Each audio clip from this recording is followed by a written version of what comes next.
Hello and welcome to this episode of The Unnoticed Entrepreneur. Today I'm delighted because we're going to stay in the UK.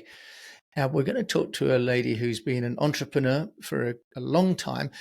But if you are maybe a single parent and you're wanting to build a business, my guest today is going to give you an inspirational story about how she built a business from the kitchen table from £60,000 to a multi-million pound property empire, but also how she's now taking that knowledge and expertise and building it into an online training company, helping many, many other people that would love to learn what she's learned. So Susannah Cole is going to join us. She is the founder of a company called the Good Property Company. Susannah, welcome to the show. Lovely to be here. And I think it's really, if anybody is skint and they'd like to become a property investor, not just single Yep. parents. Well, then I hold up my hand. I'm a measure of the skint community that's been an entrepreneur for so long. And for all of us entrepreneurs, actually, one of the challenges, of course, with financing property is Yes, that the banks don't recognize our income in the yes, same way, right? So it's yes. not just single parents, anybody that has challenges there. But we're going to talk about how you've built that business. We're also going to talk about how you're transitioning into a new business. And you're also going to share with us about a PR incident and how you recovered from that. And you're going to amaze us with how long in advance you schedule your social media posts. So, Yeah. Susannah, tell us about yourself and the Good Property Company. First of all, why is it called the Good Property Company? Is there such a thing as a bad property company? Oh, I'm sure there are, but I just want to do a good job. I like doing good work. I don't want to say the perfect property company because, of course, things go wrong. So the good property company is kind of part of my values, isn't it? Without being too kind of values driven. I want to do a good job. I want to try hard. I want to do my best by people. And that value, I think, came out and really helped me when I work with investors as well. Because you notice I'm not over promising. I'm saying I'm trying to make it a good thing. Let's get on with it. And what kind of property is it? Let's just sort of create some context there for us then, Sure. Susannah. So I've got a multi-million pound portfolio here in Bristol, and I live half in Bristol and half in Barcelona. So I will escape to the sun half the year. And all of my properties, bar one, are based in Bristol within 1.9 mile radius of the city centre. So I have single lets. I used to have a lot of serviced accommodations, Airbnbs. I don't anymore. They're all single lets since the pandemic. And I also have HMOs, which are students. And those are rented 6 to 9 months in advance of the following year.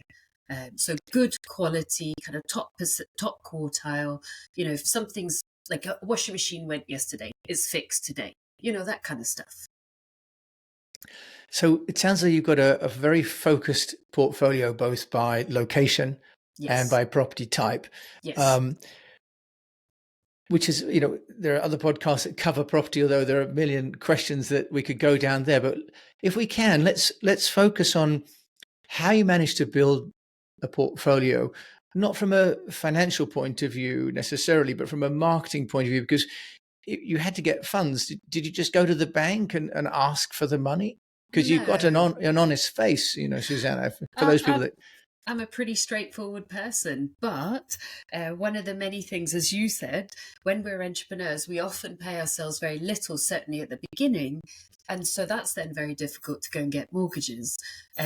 So I had been able to do the classic, late 30s, two small children. I was head of household, so I had a real driver to protect my family.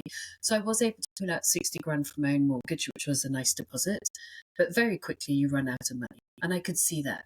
And I've always been a bit suspicious, shall we say, of establishment authority. Not massively, because I'm very grateful for them where they exist. But I certainly don't think they're where we should always place ourselves, because their job is to look after their shareholders. My job is to look after my shareholders, my family. So by working with private investors, I was able to produce much more flexible funding. For example, I had different ways of working with people. Say you and I, Jim.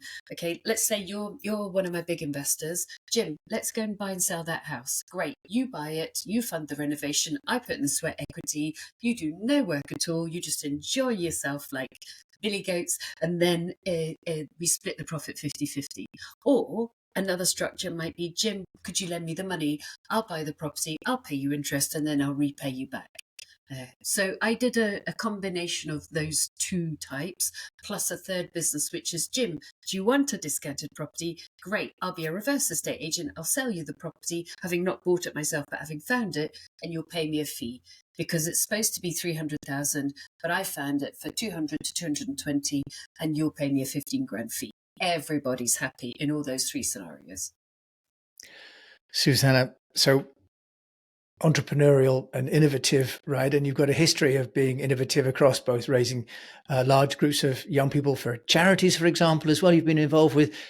But tell us, if you go to the investment community, Yes. angels, as we might call them, or private investors, how do you overcome the credibility issue? And from a marketing and communications point of view, you need a Yes. reputation. People have got to trust you. Yes. How do you do that side of the communications? So I did recognize that, but I also recognized that I was not necessarily going to the large London venture capital firms. I was going to wealthy individuals, and I was going to semi-wealthy individuals. So the fundraising triangle, the super wealthy individuals at the top, you get a small number. They'll have hundreds of thousands of pounds or millions actually, to invest. The middle people, and then the lower tier. So there's loads of people with like 50 grand, quite a few people with 100 to 300, and then a smaller number with like 5 million and above. So I recognize, number one, I'm talking to individuals, not companies, even if they're lending in a company. And so it's a one-to-one approach. But in the ether, in the background, they need to check me out. So quite quickly, I started a YouTube channel. Now, I am an extrovert, but I'm an introverted extrovert. So it wasn't always comfortable, but I thought from the beginning, point and shoot, iPhone, as I'm, noodling along the pavement, doing these deals, because I was very busy. Let's just document the deals I'm doing. Let's just document property tips. Let's put out a trail of breadcrumbs to show that I'm hungry, I'm effective, and I'm learning or know my stuff. Because I started this YouTube channel, quite a few years ago. We've had just about 2 million views as we're recording. That's amazing. So you were just doing iPhone Yeah, and creating tips and I yeah, guess evidence that you were where you said you were going to be. yeah. How did you get people to follow the channel? Because it's not easy. We can create content, but that doesn't mean people will come and watch it. Yes, I did write things up quite carefully. I don't mean carefully in a kind of manipulative way, just straightforward. I didn't just yam out a video. I would do the title, write up what was happening, and then link it back to my website. Or, so it's always come back to my website, And then I would share every single video on all the social medias. And so that was one way of doing it. And a second one was old school marketing, which was being a speaker for property events. So traveling, getting a bit nervous, standing in front of people, telling them your story, telling them the skills and tips on what you do. And there'll always be a few investors in the room that you follow up with afterwards. And you simply follow up with every single person. But basically, how did I get people to trust me? I hope that, I aim to do good work and I aim to be an honest person. So I think that just comes through, couple Right. that with actually doing the work, you will find enough people that want to work with you as long as you follow them up. Susanna, you mentioned about your shareholders being your children. Yes. When you went out and pitched, sometimes, advisors talk about use your origin story, Yeah. and, did you leverage your family situation as part of the story, or did you think investors would not be interested in that? They'd be interested in the outcome rather than, if you like, your motivation? I felt that my family story was largely not anybody's business. And also I felt it was a little bit my family privacy. But when I went to these events, other people stood up and pitched. No one else had a beautifully designed brochure. Nobody. Other people would stand up and pitch, and no one else had the legal documentation prepared in advance. I did. So I'm 5'2". I was terrified. I'd be super nervous. But the minute I stood up, I don't know if you've seen the Amy Cuddy talk about body language, the Superman or Superwoman pose. So I would stand up with this brochure waving in the air above me with my feet planted on the ground. It was one way to stop me being nervous, but it was another way. It was basically, I was becoming a human flag, if you think with the brochure being the flag. And I would say, my name is Susannah Cole. I do deals with my funds and other investors' funds. Typical example, give a typical example, and then say, call to action, come and see me. I'll be in that corner. And I It was, think, as you it was, say, oh, sorry, it and was as you say, scary. but as you say, well, two things. One is that having a prop Yes. can really help to overcome anxiety in public speaking, having something that people focus on rather than you. And the Yep. other, as you're referencing, is how body language, including smiling, Yep. affects actually how we feel about ourselves. Yeah. Not only how people view us, but how we project our voices can be determined by our stature and our standing, as well Yes. as our clothing and so on. So, really interesting that you took that advice on. And you are right. I also always dressed professionally, and I always had pockets because ladies, we don't always have pockets in our clothes for business cards. And I also pulled my voice down into my stomach to make it deeper. But where I did leverage, if you like, my family story was when I met investors, they always came to my home because it meant I reduced down travel time, reduced down cost because I didn't want to spend money on coffees. I wanted to buy houses, and I was skint, to be honest. But also, they could just see my home environment. And if you're letting someone into your home, the likelihood is you're not doing a runner. You're fairly trustworthy. And presumably that's also a benefit of focusing your portfolio on a proximity within Yeah. Bristol, as opposed to if you were dotting around the country, Yes. investors would not necessarily travel that distance. Yes. So that's a benefit or a byproduct of your location-based strategy as well, isn't it? Yes and no. So interestingly, people that lent me money directly were anywhere, including Bristol. People that wanted to buy deals from me as a deal packager generally were not Bristol.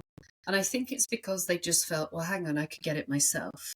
And the reality, and I mean this with complete kindness, was they usually didn't. A year later, I would have done 50 deals and they wouldn't have done any, but you couldn't really point that out. That was always rude. And you felt like not shaking them, but you felt like saying, come on, just do a deal and you'll get a house. This will be great for you. But, you just got to let people be people. Yeah, and when they're ready to buy, they will. Now, Susanna, you bought and sold and retained your own significant portfolio, Yes. half Bristol and half Barcelona. Sounds like a fantastic setup you've got there. But you've also been transitioning Yeah. to help people understand how to build what you've built in terms of a business. Can we just talk about what you're doing now in terms of knowledge sharing? Because part of what I've been seeing is how people in our age group, people in our 50s and 60s, sorry, I'm including myself in that. I know you're much younger than me, No, I'm Susanna. 53. Oh, no, Oh, sorry. right. 2 weeks' time, I'm 53. Yes. Okay, sorry. I'm sorry. I'm older than you. I'm sort of, but our generation starting to learn to share what we know and be paid for what we know rather than Yeah. being paid for what we do. There's I Yeah. think, a whole opportunity as an entrepreneur to share that, and you're doing that now. So I'd love to hear from you. What information are you sharing? How and what's the difference in marketing strategy from, Well, if you like, a product service business to a yes. knowledge online business? So some of the changes were for personal reasons, and some of the changes were for technical, tech reasons, as well as lifestyle reasons. I've always taught people because a lady 15 years ago called Wendy said, "Can you teach me?" And I thought, "What?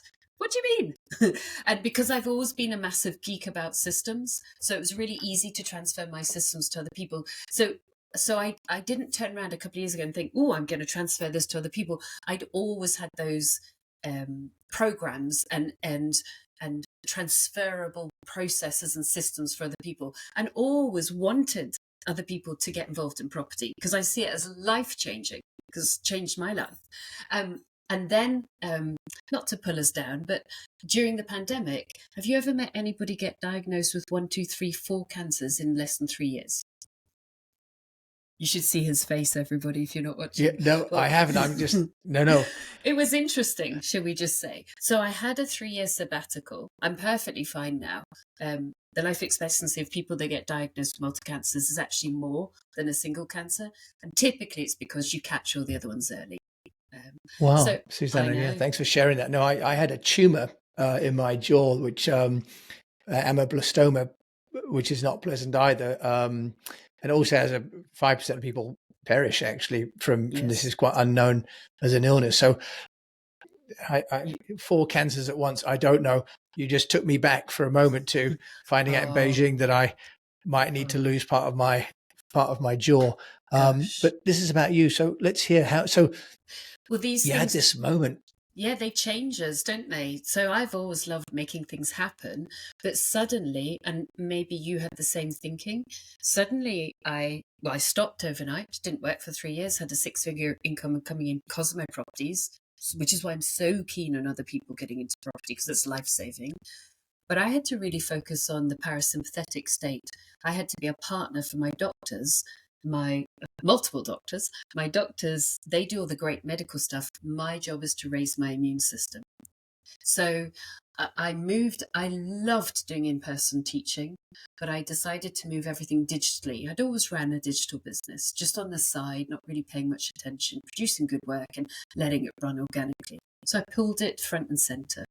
And so now, instead of having, we used to have a 16-person team in house, I actually work with a digitally placed team who are in Nigeria, in Bulgaria, in the Philippines. Everything is done on tech. And I plan things a year in advance because I like things calm and measured. And I always personally just want to make sure that my parasympathetic state, my immune system, is chuckling along quite nicely just to make sure I remain super healthy, which is where I'm at now. Susanna, that's wonderful. So we've gone into a bit of the backstory there, which is part of the Yes. motivation for going online. But in there, you've also mentioned about the processes and that you've got processes, and that's essential Yes. for transference to other people, isn't it? That it's a system that Yes. you've got. From a marketing point of view, how have you got people to come to the online course? Because presumably, they can't come to, they can't come to your home No. anymore. They'll find you in Barcelona anyway, wouldn't they? When they Yeah, all they drop round would. to Bristol. So how are you doing the marketing to get people to your online course, and what's the URL for that? Is it just share the URL for that? It's thegoodpropertycompany.co.uk, and my two main courses are my flipping academy and my deal sourcing academy. So how do you flip and make a good cracking 100 grand, or how do you deal source and bring cash in very quickly? Both are great points to get into property. So some of the stuff is classic, which I'm sure you recognize. I've got 8 free checklists. I've got an amazing 102-page pack for free for people. I have YouTube videos shot a year in advance. I have reels shot a year in advance and scheduled a year in advance. I take abstracts from all of my 101 lessons pack. It's got 102 pages, so I've got 101 lessons. So every 3 days, a new lesson goes out with an invite. So the classic of they join the database. I send out helpful emails, typically featuring YouTube videos and tips and hints twice a week, which are very much about give, give, give, give, give. And then I have evergreen webinars and occasionally live webinars, and also a sales team who communicate directly with people. And then I have a customer support team who really support my students, do the onboarding, make sure that they're really looked after once they're in. I want to go above and beyond what they expect. Well, Susannah Cole, it sounds as though you absolutely do, and taking yet another business and excelling in it as well. You In a sound like the calm model entrepreneur in a calm way, in a so calm, in a calm. shoot videos a year in advance. Right now we're chatting in January. My customer service, my admin team are scheduling, lucky them, a year's worth of posts that I've written in advance. So everything is calm. And what are your thoughts? Was how do we then measure what I'm going to post about? Well, I think the way I do it is I divide it into themes. So we've got value. So are we adding value to the people that follow me on social media? That could be with my posts about the 101 lessons. That could be with my reels about tips about different deals, or tips about how to raise finance or how to flip. That could be the value, or sometimes motivation, motivating posts, you can do this. And then the second triangle is credibility. And there we talk about the deals. We did 217 deals, so we can talk about all of that, all of those situations with photographs before and after. And then the third one is, of course, sales. So I measure the proportion of credibility, value, and sales social media that goes out. And the beauty by doing it a year in advance is you can see the pattern. And then, if anything happens, which of course stuff does, you can then respond to emerging trends straight away because you've got your beautiful skeleton laid out on your social media scheduler. Yeah, well, Susannah, it sounds like you'll be running a course about how to do social media too. We could chat all day, but we won't have too much longer. So I just want to ask you, though, if you can share a mistake, and this may be where we get onto that one moment where Susannah Cole may have lost her cool a little bit. I totally lost my cool. I was so annoyed. So I'm generally quite measured, okay? And I generally like to see the best in people.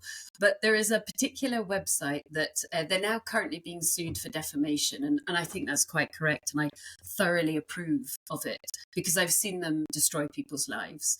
And they put a post up which simply wasn't true about me.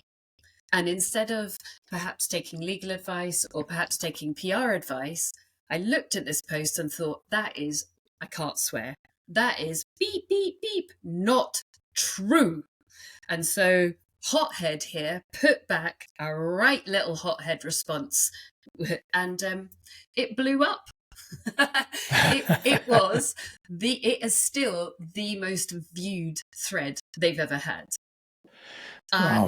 And I was furious.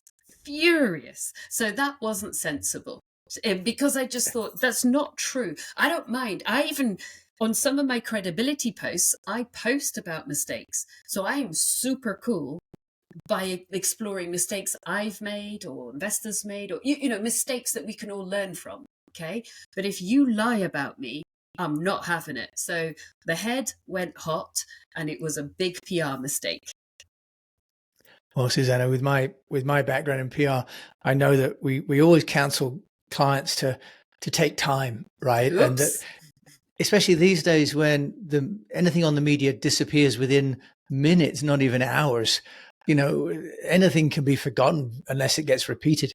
And the danger of jumping in is that you kind of create a repetition for that, right? And that just is grist to the mill. So, it was because this website, I mean, I'm appalled by them. This website, they like taking people down. There's that whole Schadenfreude, and occasionally they've done good work. But I don't believe anything they say now. And I actually met with one of the people that owned it, produced a beautiful folder, annotated, and said, look, you guys have just made a mistake on this one. And he said, I refuse to read that. And it was only then I naively realized you don't care about the truth. So if I had appreciated that from the beginning, I'd have done a very different PR approach as opposed to hothead Susie. Don't you dare tell lies about me. Whoops. So well, and of course, it stopped. It stopped my business overnight. It literally, if a smaller person without the backup property would have gone bust. Wow. It took 6 months for any investor to work with me. My main deal sourcer had a breakdown. It was tough. It wasn't just a laugh. Yeah, no, and we laugh about it now. But I worked with a client in China that had an issue on social media, and the strategy there was to create more positive content and literally to drown out the negative. So create multitude of credibility pieces. Yes. To overwhelm and rebuild your reputation that way. But Susannah Cole, let me just also then ask you, if I can, because you've got so many great triumphs. Amazing, you've only got one PR moment in all of that. So I'm There's let's only celebrate. one PR moment, and that one was untrue. But there's loads of property mistakes. Yes. Yeah, we've well, I think as we know, as entrepreneurs, because we take risks and we're always Yes. learning, we're going to still make those. But if you've got a tip Yes. for me and my fellow unnoticed entrepreneur around getting noticed, Yeah. because you've had a long career across multiple industries and multiple business types, what would you say to us? It's consistency. It's a slightly unsexy tip, so I do apologize for anybody that wants an overnight transformation, but it's consistency. So at the moment, for example, I'm really interested in a chap that's a really interesting author called Daniel Priestley. Now, I have followed him back on every single podcast he's been on. I'm back in 2017 now. And so I've been able to see that he's consistently gone on podcasts once a week, once every 2 weeks for, 7 years now.